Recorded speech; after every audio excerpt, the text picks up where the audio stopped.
the Deputy Minister of Police, and the various legal teams that are on the platform. Welcome to this meeting. I just, for the record, maybe just in terms of members' attendance, we have Honorable Maleka, Honorable Mikolakis, Honorable Dodovu. Okay, this is myself, and okay, Honorable Bartlett is just currently getting off a flight, and she would be joining us. Gershwin, are you just able to check with other honorable members, because I understand that there have been no apologies from honorable members. Could you just remind them that the meeting has started? Given that we are going to receive briefings, continue with briefings today, I'm proposing that we start this meeting. While Gershwin, can you just follow up other honorable members besides Honorable Bartlett, who is going to join us soon, once she got off the flight. Thank you, Chair. Okay. Thank you very much. Once again, welcome to all. Just in terms of where we are in the process, in yesterday's meeting, we received presentations and the department's response to submissions that were made by FOSA, the Cape Independent Party, and Dr. Skuman from Stern. In terms of the procedure today, we will receive the departmental responses to two written submissions. The one is from an individual, Nelius Pretorius, and the other is from the International Committee of the Red Cross. We have, honourable members, received a submission from Dear South Africa through Mr. Hutchinson. They had indicated to us that they'll be available at 12 p.m. to make an oral submission. But they had also said that if they are unable to do that, that the committee should consider their written submission.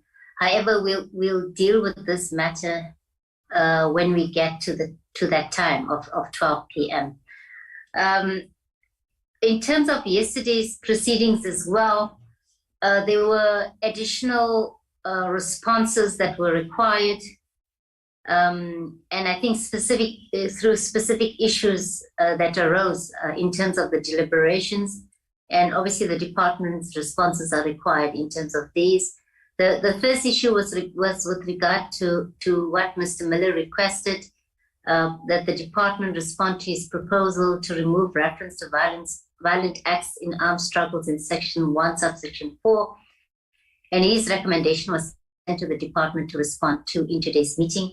And I think honorable members received a copy of that as well. Secondly, Ms. Alabacker raised an issue on the chat group. I won't repeat it. It was read out yesterday as well. And in respect to what she raised, the department at the time indicated that it would need to formulate a response there too, and we would expect that response from the department. Lastly, Dr. Skuman as well sent from Stern. He sent a letter to the committee in response to the departmental response in relation to the removal of the clause prohibiting the publication of unlawful terrorist content. This was sent to the department to respond, and yeah, I probably won't go into it because it will come through the presentation from the department. So I think in terms of the presentations today, we'll then hand over to the department to take us through the two written submissions, and by 12, if Dear SA is not with us, then we will then go into the submissions, the submission from Dear SA. I think thereafter, honourable members will be given an opportunity to engage on the presentation by the department. I think, and finally, we'll also ask the Office of the State Law Advisor if they have any other comment, as well as the Parliamentary Legal Advisor. Okay, having said that, let me then hand over to the department. Once again, DM, if you could guide me whether I should work through you or should I work through the legal team.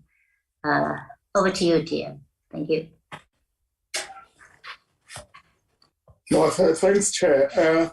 Good morning to you and the team. I think to expedite matters, I will suggest that you speak through the advocates, Kritzinga and Bell. It will speed up matters. But we are here with the acting secretary and the team that was with us yesterday, including those who are coming from Treasury, the Justice, and the relevant people who will add value to the discussions on these matters. Thank you, Chair. I think you can proceed with the advocates. Thank you very much, DM. Then let me hand over to Advocate Bell and Advocate Kritzinger to then take us through the departmental's responses on the 2 written submissions. Thank you, Chair. Good morning, Chair. Good morning, DM. Good morning, honourable members and all colleagues on the platform. My name is Dawn Bell, and I am leading the delegation from our office this morning because Mr. Ramaru, our acting secretary, has got a delegation from Lesotho that he's dealing with, as well as an audit risk committee meeting that he's busy with as well. So I will be leading the delegation this morning. Chair, yesterday's presentation has the responses to the member of the public as well as to the ICRC. So we're going to start with that one first, and then we will move on to the presentation that was emailed to your office this morning, if that's okay with you, Chair. My apologies. Please repeat that. Certainly, Chair. The responses to the ICRC and to the member of public were all addressed in yesterday's presentation. So we're going to start with yesterday's presentation first. Yes, please do so. Thank you. Okay. Then we'll move on to the issues that were raised yesterday. There's a new presentation that was emailed to the relevant parties this morning. Then we'll move on to that one, Chair, with your guidance. No, it's fine. No, thank you very much. Let me just confirm that we did receive the presentation.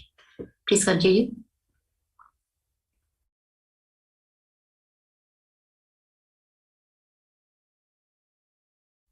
Thank you, Chair. Then through you, Chair, can I ask Advocate Kritzinger to take us through the presentations? Thank you, Chair. Thank you, Advocate Bell.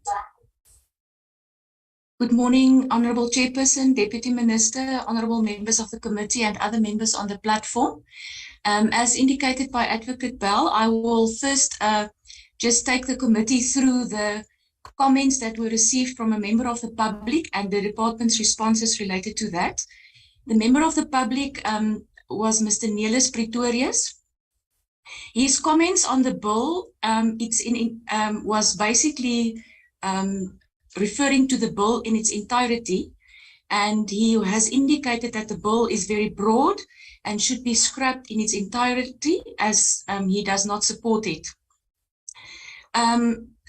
There was specific reference in his submission relating to the definition of terrorist activity, and reference to defining a reference activity based on acts that are intended to cause feelings of insecurity, terror, fear, or panic in the civil population. He has indicated seems to favor the state's interest rather than protecting lives. Next slide, please.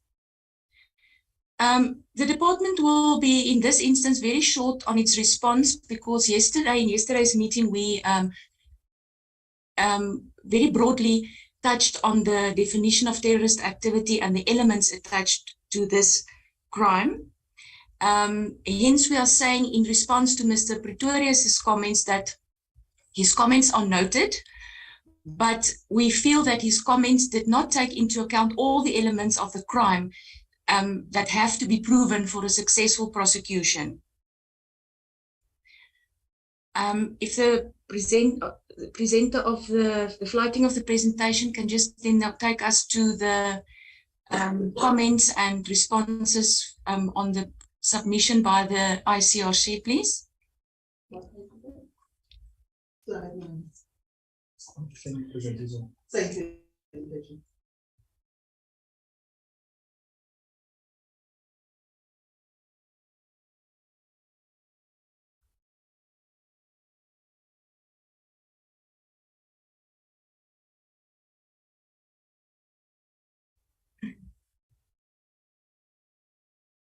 Thank you. I just need to confirm whether all members can see the presentation.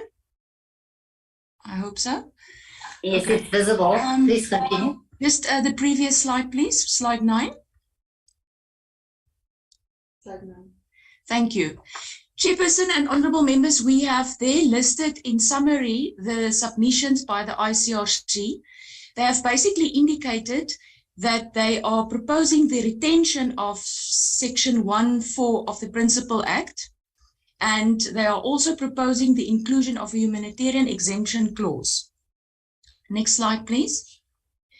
In response, the department will just like to indicate what the original deletion and the reason for the deletion of subsection 1(4) was. The first was the aligning of the Principal Act to the developments of international law since its adoption in 2004. For example, the Geneva Conventions and Additional Protocol 1 and 2 relating to the protection of victims of international and non-international armed conflicts, respectively.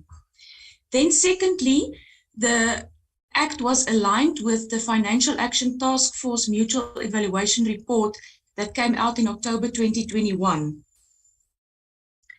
Although the Financial Action Task Force assessment team considered the view that the clause did not constitute a limitation on the ambit of the crime of terrorism as it derived from the Geneva Conventions, it found that this particular section narrows down the scope of the terrorist financing offence in Section 4 in its comparison to the requirement of Article 2 of the Terrorist Financing Convention. The FATF considered this as a major factor in their assessment of the recommendation on the criminalization of terrorist financing. It also played a role in the assessment of the country's ability to provide international cooperation in extradition matters related to terrorist financing offences. Next slide, please. The second issue raised by the ICRC was the inclusion of a humanitarian exemption clause. In response, the department would like to indicate that the terror financing provisions in the bill, as I said earlier, are derived from the Convention of the Suppression of the Financing of Terrorism. The crime only applies to financing terrorist entities and activities. The ICRC renders humanitarian assistance to victims of armed conflicts, and these cannot remotely fall within the ambit of terrorist financing. Open-ended reference to humanitarian organizations would open the door to terrorist entities impersonating such organizations. Immunities recognized for the ICRC in terms of international law exempts it from having to testify in criminal proceedings or of tribunals and domestic courts. Treatment of victims would constitute proof that they were in fact victims of war crimes sought to be prosecuted. Given evidence as such, the ICRC would either not be allowed into conflict zones or be of alleviating human suffering that outweigh the giving of evidence. This is entirely different from exempting the ICRC from the provisions of a criminal offence. There is therefore no necessity for an exemption as per the ICRC submission, and the National Director of Public Prosecutions must authorize all terror financing prosecutions, and this is regarded as sufficient safeguard against any potential abuse. Thank you, Chair.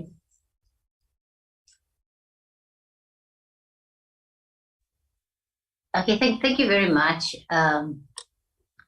This concludes the department's responses to the two submissions by the Member of the Public and the International Committee on the Red Cross.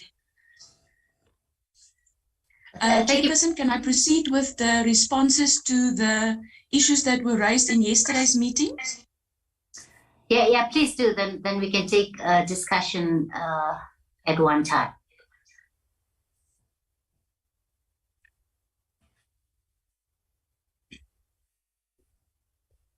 Thank you, Chairperson.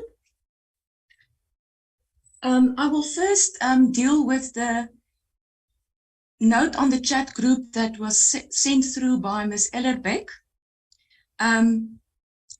She refers to the submissions that were made by Dr. Schoeman from Stern yesterday, where he mentioned that the definition of terrorist activity and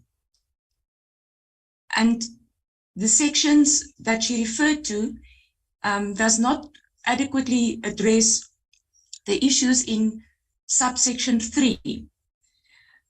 She indicated that if you look at the bill, it seems to be vague, and especially the phrase that says it is calculated to overthrow the government. If that is added, it will definitely fall within the ambit of subsection 3. But she asked the question whether advocacy will be deemed as an act that will overthrow the government, and then she said that she doesn't feel that subsection 3 offers any protection to that at all. Now, in response, the department would indicate that the proposed insertion related to overthrowing of a government must be read in conjunction with paragraph A, Roman 8 of the definition, which says it creates a serious public emergency situation or a general insurrection in the Republic. It must be indicated that the title of the Act is the Protection of Constitutional Democracy Against Terrorist and Related Activities Act. Clearly, in our view, in a constitutional democracy, overthrowing the government or the constitutional order by unconstitutional means such as crippling the country or by means of violence should be regarded as a crime. For example, ISIS in Syria has established its own government by means of violence. It is correct for Ms. Ellerbeck to say that subsection Roman 3 capital A will fall within the ambit of subsection 3. The question, however, whether advocacy will be deemed as a harmful action to overthrow the government is a question on whether the advocacy is violent in nature and is aimed at endangering the life or the bodily integrity of persons. In addition to this, the advocacy must be intended to threaten the unity and territorial integrity of the Republic and intimidate the public in such a manner that they will feel unsafe. In all of this, the state will have to prove its case, and if not proven, this advocacy will indefinitely enjoy protection under subsection 3. Chair, that is our response to the question by Ms. Ellerbeck. Advocate Krissinger, do you not have now that? I will deal with today's business, and that is indicated on the presentation that we've submitted this morning. If that can just be put on the screen, please.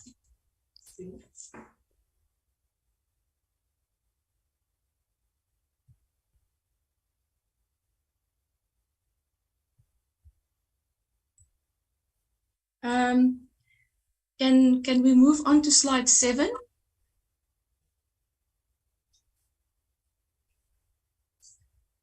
Thank you.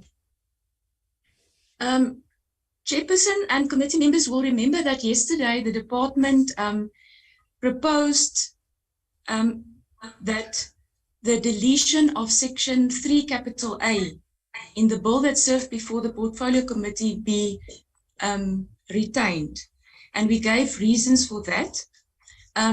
In response to that, Dr. Schoeman from Stern had written a written response to the select committee regarding this particular issue. And in summary, he's indicated that he's in full agreement with the department's assessment that publication and distribution of unlawful terrorist content could be prosecuted under section 14 of the Principal Act. But he is still of the belief that greater specificity should be given to the issue in the law. Next slide, please. In response, in addition to the motivation that the department gave yesterday, we would just like to give the committee a bit of a sense of what the problematic clauses or areas in the specific clause were that were raised during the public participation process when the bill served before the portfolio committee. The first example is Section 3, capital A, 2D, which indicates that a person commits an offence if he or she, in respect of a publication with unlawful terrorism-related content, provides a service to others that enables them to obtain, read, listen to, or look at such a publication, or to acquire it by means of a gift, a sale, or a loan. It was pointed out that this provision is onerous, especially for electronic communication service providers. The offence, as mentioned in the clause, lies in the words, enables them to obtain, read, listen to, or look at such a publication. Whereas such a provider may only provide the access mechanism, but has no control over what content is actually accessed through its service by individuals. If the provider, for example, enables broad internet access, and the user then chose to search and access prohibited material, it will be regarded that the provider will be on the wrong side of the law, and therefore it was regarded that that provision is too wide in its nature. Next slide, please. The second example was Section 3, capital A, 5B, which read that a person charged with committing an offence under this section and Section 3(2)(e) may raise a defence if the person's action or possession was for the purposes of carrying out work as a journalist or academic research. The provision specifically on carrying out work as a journalist was identified as being problematic. And this is the reason for this is that there's no specific definition of a journalist as such in the South African law. Mainstream journalists are not registered anywhere and are opposed to registration. The only safety net is that of the Persombudsman. For example, any person in possession of a cell phone device and a blog can publish unlawful terrorism-related content and can be considered then as a journalist. It is therefore uncertain whom should be considered as a journalist for purpose of this defense that was mentioned in the clause. The defense, then the department also needs to raise this issue about the journalism issue came up and was widely debated by the previous Portfolio Committee on Police in the case of the Critical Infrastructure Protection Act. And at the end of its deliberations, decided to delete this defense in this particular act. And the department thought it's very necessary to align the POPTATARA with other legislation applicable to this issue. Hence, we then decided to remove it. Lastly, I can say that the aforementioned examples of the complexities in the clause, as well as the possible constitutional challenges and the possible infringement of the right of freedom of expression, led to our proposal to the Portfolio Committee on Police to delete this clause. It was accepted by the committee, and we respectfully make the same proposal to the Select Committee not to reinstate this clause, because the offence can be successfully prosecuted under Section 14 of the Principal Act, which was also supported yesterday by Stern.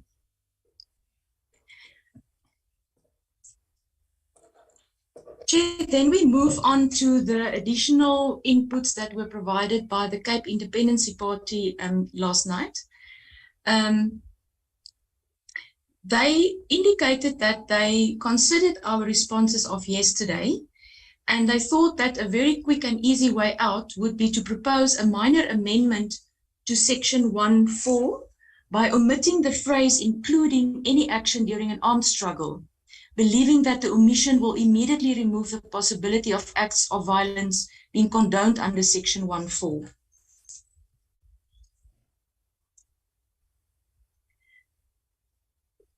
In response, the department can say that the wording including any action during an armed struggle actually means that these acts are excluded from the definition of terrorist activity and shall not be considered as a terrorist activity.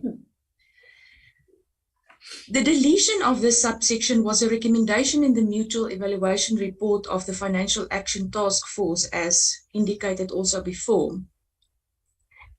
Chairperson, the commentator proposes deletion of the reference to armed struggle as opposed to deleting the entire subsection. We need to point out that such a limited narrowing of the exemption would not address the concern pointed out by FATF. Although FATF assessment team considered the view that the clause did not constitute a limitation on the ambit of the crime of terrorism as it derived from the Geneva Conventions, it narrows down the scope of the terrorist financing offence in Section 4 in its comparison to the requirement of Article 2 of the Terrorism Financing Convention.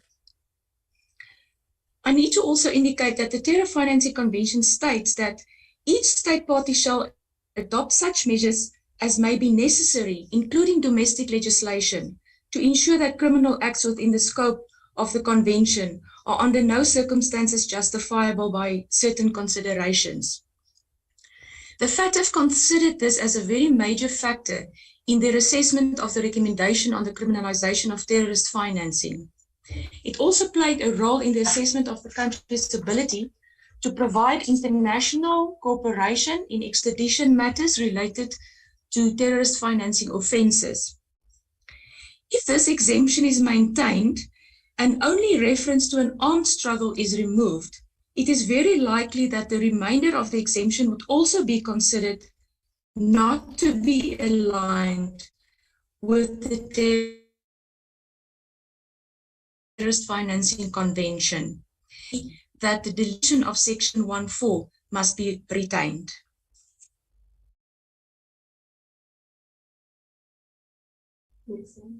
Next slide.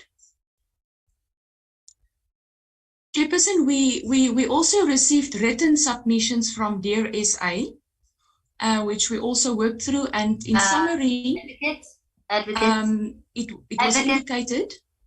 Advocate, I think on this one, GSA did indicate that they're likely to be present with us at 12 to make their oral submission.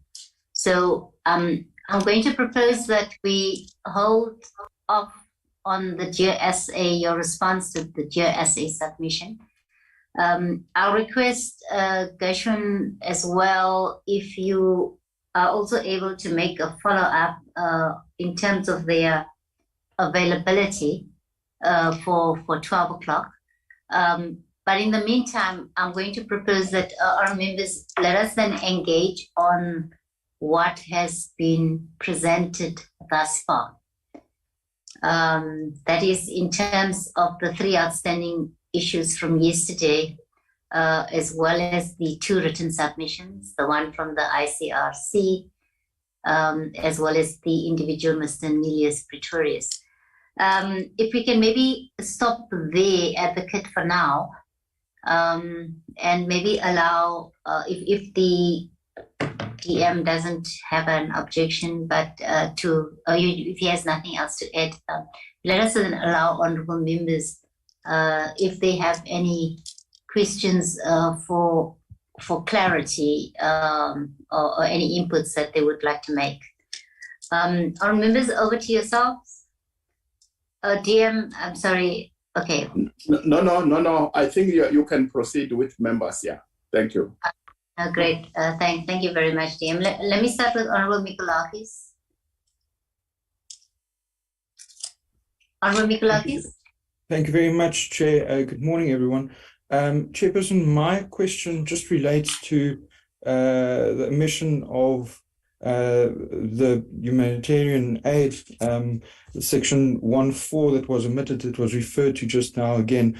We also heard last night from Ms. Ortilla from the ISS that this was a concern.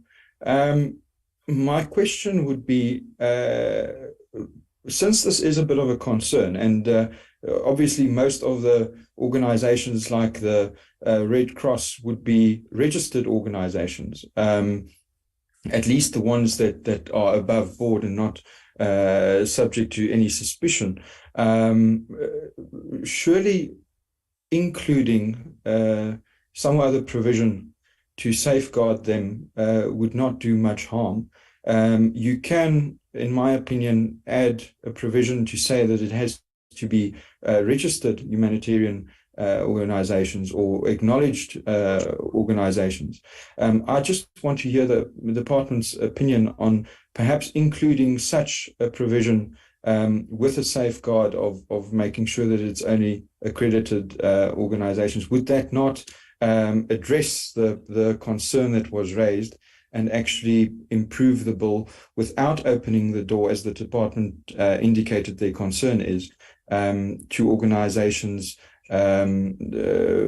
acting as if they are humanitarian organizations whilst being not? Would this not be a solution to improve the situation and address the concern? Thank you.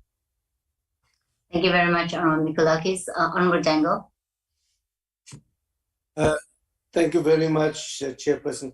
I think that the comments by the ICRC are important. They're an international organization and they serve throughout the world and they've done good work throughout the world.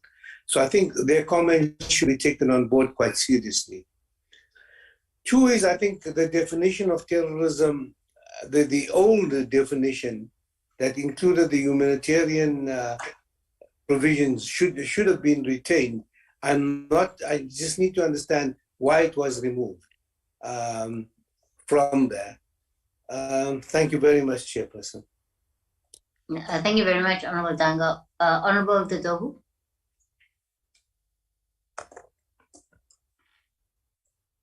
Honorable Dodovu. Yeah, thank you very much, Honorable Chair. Let us welcome the presentations, the submissions by different parties.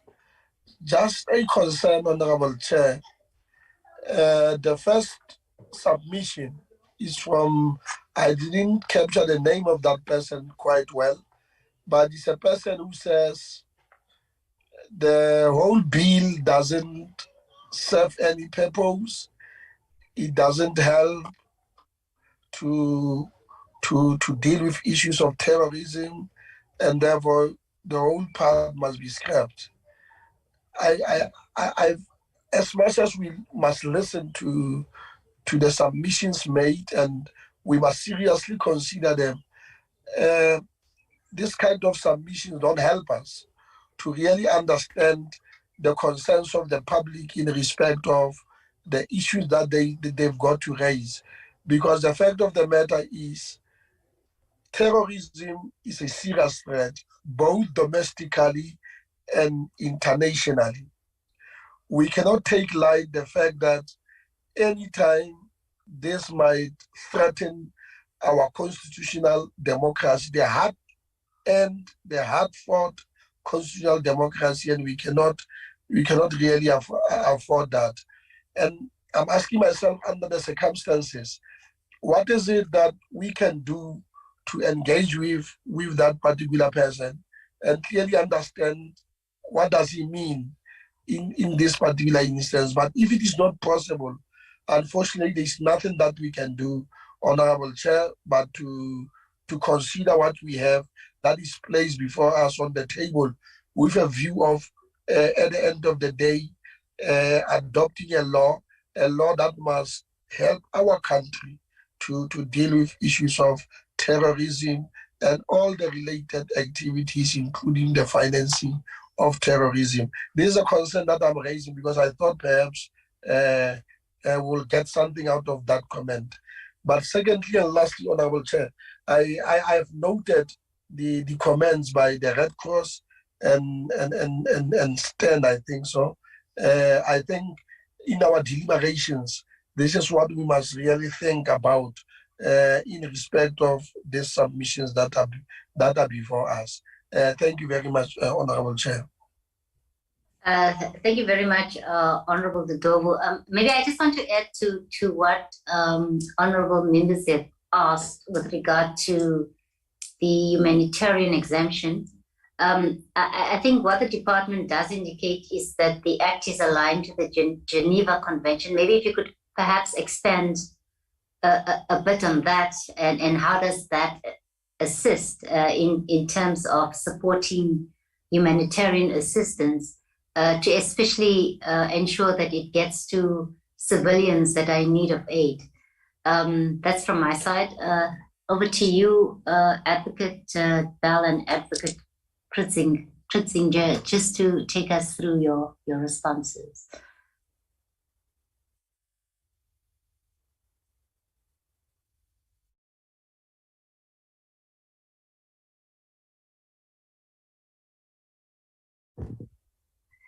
Thank you, Chairperson. Chairperson, I will provide responses to some of the questions, and then if the Chairperson will allow, I'm also going to ask Mr. Pieter Schmidt from the Financial Intelligence Center, who's an expert on these issues as well, to also provide his input into the responses.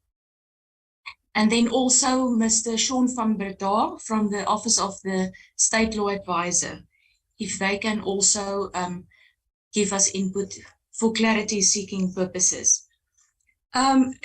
Just on the issue about the private member that said that, or the public member that said that the Act should be scrapped in its entirety, we would just like to, as an initial response, say that it's common cause that the Principal Act does not meet the demands of the Financial Action Task Force.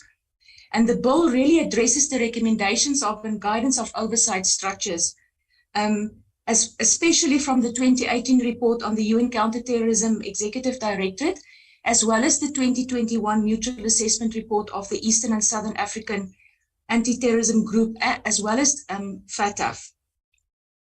And further, that the Principal Act is really very technical in nature, but it is important to effect these amendments, to bring it in line with international law, as well as oversight by the courts.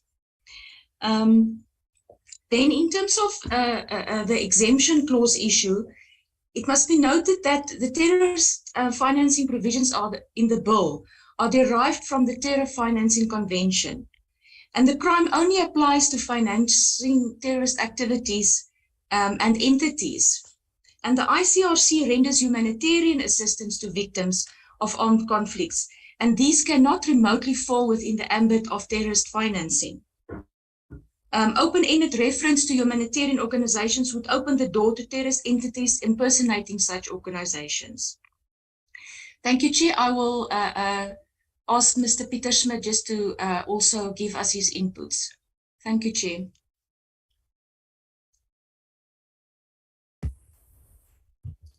Thank you, Advocate Kritzinger. Good morning, Chair and honourable members. I'll just switch on the video for a few seconds so that you can see who's speaking to you, but then I'll switch it off to save on bandwidth. Just to pick up on the point relating to the exemption clause that is currently in subsection 1.4 of the Paptatara Act, and the issue of humanitarian relief. The current exemption in section 1.4 does not refer to an organization providing humanitarian relief. So the exemption doesn't go that far. And I think Advocate Kritzinger had already adequately dealt with the reason why even adjusting the coverage of that exemption section as it stands currently by removing references to armed struggles or violent acts, etc., would nonetheless not suffice to meet the requirements of the comparison with the international conventions that set the standard. I think in this context, I would just add that it's important to understand that the FATF is not dictating how countries should criminalize terrorism, but they use the United Nations Conventions on Terror Financing, which is a convention that goes back to 1999, as the benchmark when they analyze whether a country's criminalization of terrorist financing is adequate. And it is that convention that has Article 6 in it that says a country should take all measures, including legislative measures, to ensure that the scope of the terror financing offense is not limited on a number of considerations, including ideological, etc. So that is the reason why even removing the reference to armed struggle, but retaining other limitations in the definition of terrorism would nonetheless run up against Article 6 of the Terror Financing Convention. And that was the nub of the comment from the Financial Action Task Force. It was not, although they refer as a shorthand in the text to arms struggle, that their focus was not necessarily on the fact that they're referring to armed struggle in general. Their concern is that there's an exemption that have an impact on the scope of the terrorist financing offence when read with the UN Security Council Convention. On the issue of humanitarian aid, my understanding of the comment from the ICRC is that it's not currently provided for in the Pakatara Act, and they are advising that such an exemption should be introduced in the Act, in addition to what Section 1.4 currently provides for. In our view, that would create the same danger that we have with the current comparison with the Article 6 of the United Nations Convention on Suppression of Terrorist Financing. And I think Advocate Kritzinger had already mentioned the possibility that it opens the door for organizations to pose as a relief organization, etc., and using that as a front to raise funds and provide funding for terrorist organizations. On the proposal to consider an exemption for specific types of humanitarian organizations, in other words, for instance, registered organizations, that I think needs to be understood in the current context of our non-profit organization legislation in the Non-Profit Organizations Act. Currently, registration under that act is entirely voluntary, so there's no requirement that an institution should register as a non-profit organization. If they want to do relief work or fundraising work or any form of non-profit activity or charitable work. There is currently legislation also under consideration in another committee in Parliament that seeks to amend this non-profit provision of the Non-Profit Organizations Act and at least identify a certain subset of non-profit organizations that would be required to register under that act. And that is a very contentious issue. It was met with serious opposition and comments from a broad range of non-profit organizations. So the hinging of responsibilities or immunities for organizations on the fact that they are registered, I think is still a very contentious issue. And not one that I think one should consider lightly. And I think as the amendments to the Non-Profit Organizations Act find their way into law, one can then look at how those can be leveraged further to provide alternative approaches for certain types of organizations that then fall within the ambit of the Non-Profit Organizations Act. But at this point, I think that would be very premature to consider such an approach until we know how the amendments to the Non-Profit Organizations Act will pan out and how those will be implemented. I would just add, in addition, I think it was also covered in previous comments that were provided on the ICRC's commentary that again, one needs to go to the criminalization aspect of the terrorism offense, which then determines also the scope for the terrorist financing offense. The activity that would in no way constitute criminality, in other words, that is entirely justifiable and defensible in normal legal terms and would not amount to any criminal activity, not amount to a terrorist activity, would not fall foul of the offence of terrorist financing. That was precisely the FATF's finding, that our terrorist financing offence is closely tied to the way that terrorism is defined. And things that fall outside of the terrorism offence cannot be considered terrorist financing. And that was the basis for the conclusion, for instance, on the exemption clause in the current act. So on that basis, we from the FIC's point of view in the event, do not consider that there's a necessity for such an exemption. We do not believe our criminal law would allow a prosecution or a conviction of humanitarian organizations that are in good faith and bona fide providing true relief work to be prosecuted under this legislation for terrorist financing or for terrorist activities. And we also do not believe that the exemption would be justified from that perspective as providing added protection. We believe the general principles of our criminal law would provide the adequate protection where the state is required to prove its case beyond reasonable doubt.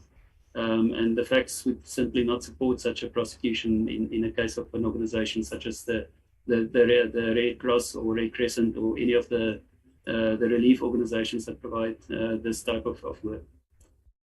Thank you, Madam Chair. I will end my comments there.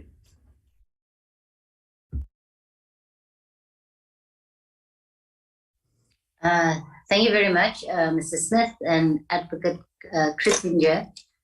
Our members, do you have any follow-up you'd like to make? Is there someone else that needed to speak from the team? Yes, Chair. It's Mr. Fambruda from the Office of the Chief State Law Advisor. Okay. No, I'm just wondering if I should comment now or wait until the honourable members have are done with their follow-up questions. Are you going to comment on the totality of issues, or did you have a specific comment? I think on more or less on the totality, on section 1 as well as the definition of terrorist activity. No, it's fine. Can you then perhaps I'll allow you towards the end of this process. I think let us then, on members, if there's no follow-up, we did get an indication from Dear SA, from Mr. Hutchinson, that he's not going to make it for the meeting and that he's currently still in court. Just again to reiterate that his submission on the amendment bill has already been sent to members and to all the relevant stakeholders. I'm going to then ask Advocate Kritzinger, I stopped you in the presentation, maybe then to take us through the Dear SA submission and the, well, actually take us through your responses to the Dear SA submission. Advocate? Thank you, Chair. Yeah, in essence, what Dear SA has submitted was a survey that they did when the bill was initially published for public comment, when it served before the Portfolio Committee. And they submitted that report attached to their written submissions, where they've indicated a number of thousands, I think it's more than 26,000 comments, more or less, that they've received on the bill. And the crux of the responses were actually relating to the definition of terrorist activity. At that point in time, they suggested that they would want to submit a alternative definition to the definition of terrorist activity, which they have been up until today unable to do. And in the submission that they've submitted through to this committee, they have actually indicated so that they are unable to submit such a definition. But in summary, the latest submission, they are saying that the proposed amendments in the bill to curb terrorist activities, and they are of the opinion that the Principal Act currently fully and adequately meets the demands of the Financial Action Task Force. As I indicated in a response to earlier questions by members, we need to indicate that it's really common cause that the Principal Act does not meet the demands of FATF. The bill addresses the recommendations of and guidance from oversight structures, especially from the 2018 report on the UN Counterterrorism Executive Directorate and the 2021 Mutual Assessment Report of the Eastern and Southern African Anti-Terrorism Group and the Financial Action Task Force. Further, the Principal Act has to be brought in line with developments in international law as well as oversight by the courts. That is our response, Chairperson. Thank you. Thank you very much, Advocate. Our members on this one, if you have any comment to make or input or question, I'm sure you're clear on the matter. we've been dealing with this since we've been engaging on the amendment bill. Just if you have any comment you'd like to make, perhaps if not, then I take it that members are happy with that presentation. Okay. Okay, then I think GM, perhaps from your side, if you have anything you'd like to add. No, Chair, I don't have anything to add except to appreciate the engagement we are having with the members of the NCOP and the team led by Advocate Bell. We really appreciate this interface and the attitude that members are displaying in the management of this. I think it's highly commendable, Chair. We appreciate the leadership that you are providing, and I think we can only do better by working together and us coming to the table to be as helpful as possible. So we are grateful for this interaction that we have with your team, and we will be on standby as and when we are needed until the matter is resolved, Chairperson. Thank you very much. No, thank you very much for those comments, Deputy Minister. I'll then allow the Office of the State Law Advisor to make the comments that they wish to make, and thereafter the Parliament Legal Advisor, if they have anything else to say. Over to yourself, State Law Advisor. Thank you, Chair. Chair, I'm in agreement with the responses and comments from the department and Mr. Peter Smith as well. I just have a few comments just regarding certain concerns which were raised in respect of certain provisions in the bill. Chair, I'll start with the definition of terrorist activity. Now, the majority of concerns raised in respect of the definition are actually in respect of what currently reflects in the definition in the Principal Act, and which is currently in operation in our law. So it must be noted that the term terrorist activity is not limited to those provisions referred to in the definition. And as held by the Constitutional Court in the judgment of State versus Oka, which Stern referred to yesterday in the presentation, a specified offense in terms of the Act is closely integrated with the offense of terrorism, which lies at the heart of the entire legislative scheme. Now, in terms of Section 2 of the Principal Act, Chair, an offense of terrorism is where any person engages in a terrorist activity. Therefore, a terrorist activity, as contemplated in the Act, is vital to the entire legislative scheme of the Act. Amendments to actually narrow the definition may actually result in necessary substantial consequential amendments to various provisions of the Act, including provisions of the Act which are not currently being amended in the bill. So that would have to be carefully considered before such a substantive amendment is made to the definition, as this may have consequential consequences, necessary amendments to the Principal Act. Chair, in respect of Section 1.4, there was a concern in respect of self-determination as protected in terms of the Constitution. Now, the right to self-determination, Chair, is a right protected in terms of Section 235 of the Constitution. And the deletion of Section 1, subsection 4 of the Act will not prejudice that right. It's a protected right in terms of the Constitution.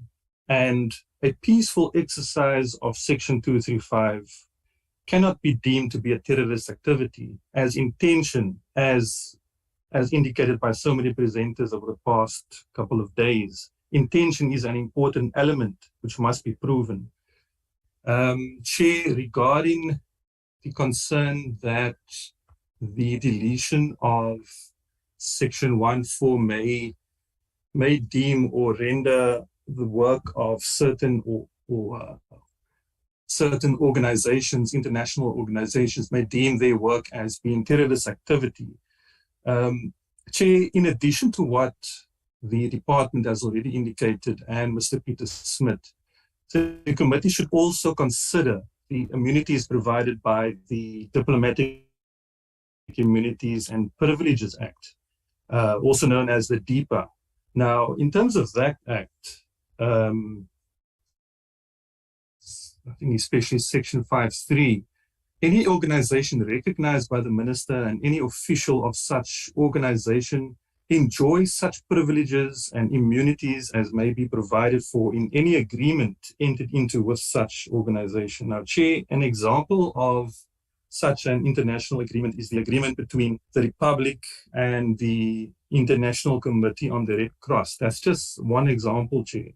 Now, in terms of that agreement, officials of the ICRC, being the Red Cross, who are South African nationals, enjoy immunity from legal process, from arrest or detention, including immunity from being called as a witness or being required to give evidence. Now, furthermore, Chair, the agreement also provides that ICRC officials who are not South African nationals or permanent residents enjoy the same immunity accorded to diplomatic agents in terms of the Vienna Convention on Diplomatic Relations.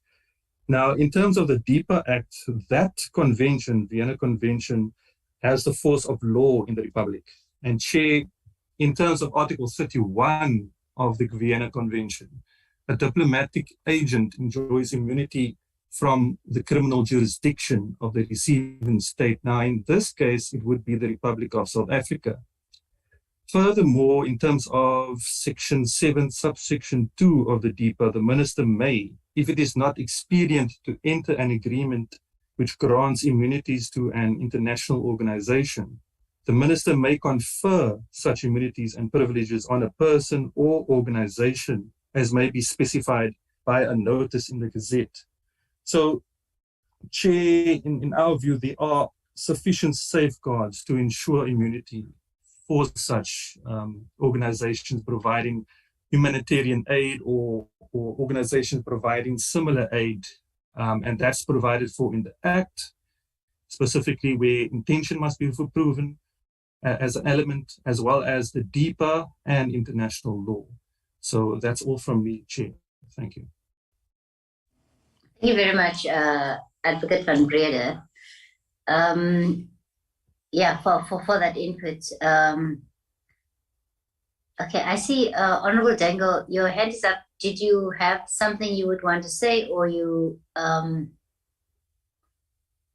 Yeah, just a question on immunities. For example, are members of the Pan-African Parliament covered by such immunities when they are attending sessions of the African Union or the Pan-African Parliament? Let us take the question of former President Bashir as an example. How would that be treated now? Thank you. Okay, thank you, Honorable Dangle. I guess that question would go to the entire legal team. I'm not sure who would want to respond to that.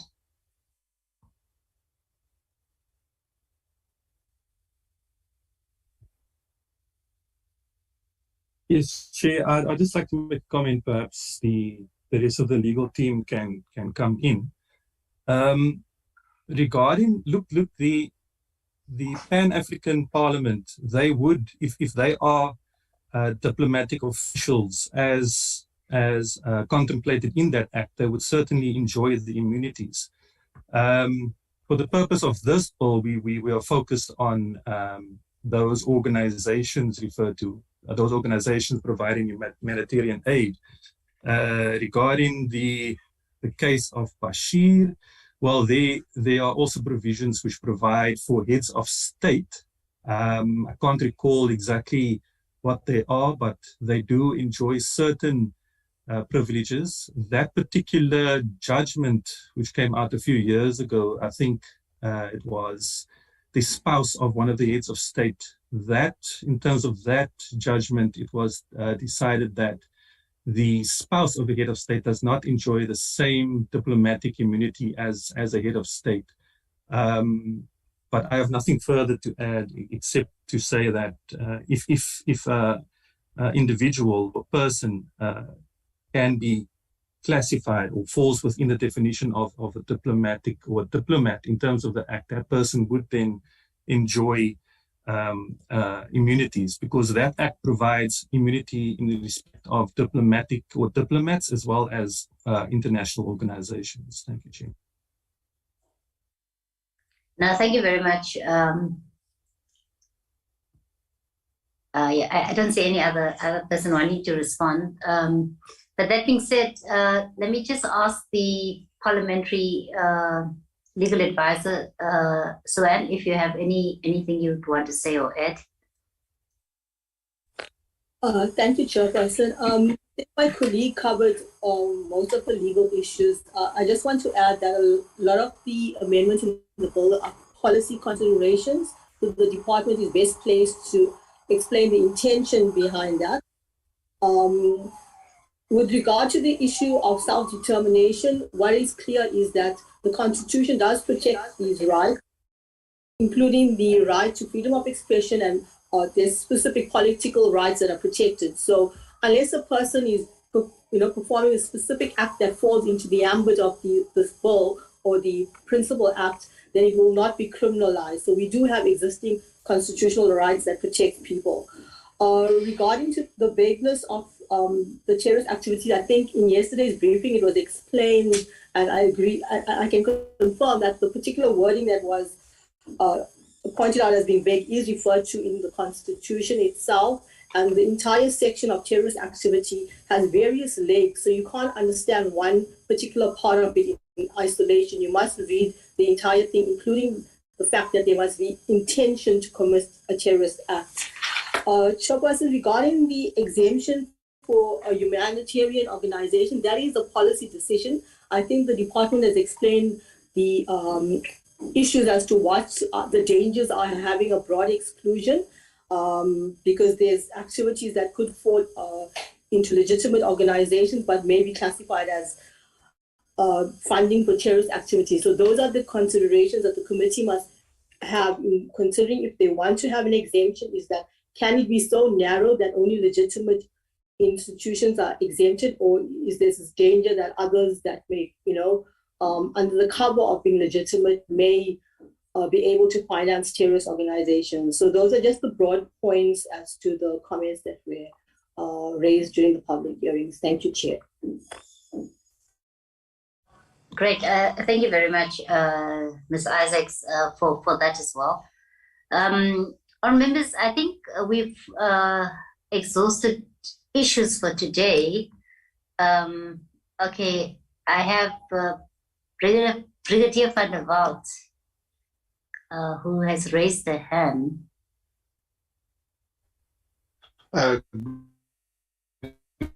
Good afternoon, Honourable Chair, Honourable Members and Deputy Minister. Just with regards to the diplomatic immunities for the members of the Pan-African Parliament, the Diplomatic Immunities and Privileges Act of 2001 specifically provides for immunities where there is an agreement between the government or organization and the members of the Pan-African Parliament falls within such a host agreement that was concluded in September 2004. I hope that clarifies that. Thank you, Chair. No, thank you very much, Brigadier. Okay, all right.